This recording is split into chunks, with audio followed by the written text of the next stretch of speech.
how to get more lives in Royal Match.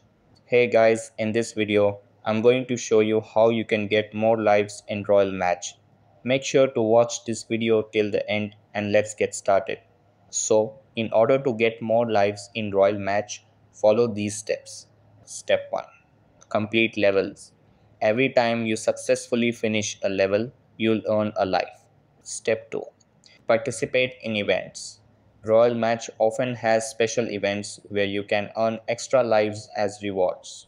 Step 3. Fill the team chest.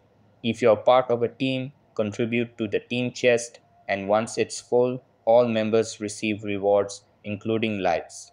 Step 4. Watch ads. Occasionally, the game offers the option to watch a short ad in exchange for a life. Step 5. Connect to Facebook. Linking your game to Facebook can grant you additional lives and other rewards.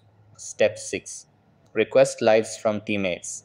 If you're in a team, ask your teammates for lives, but keep in mind that you can only request lives if you have fewer than 10 free lives. Step 7. Replenish lives. One life is replenished every 30 minutes, so be patient and check back after some time. Step 8. Purchase the Royal Pass. Available to players who reach level 37, the Royal Pass provides more lives and better rewards for completing levels. So that's how you can get more lives in Royal Match. That's all for this video.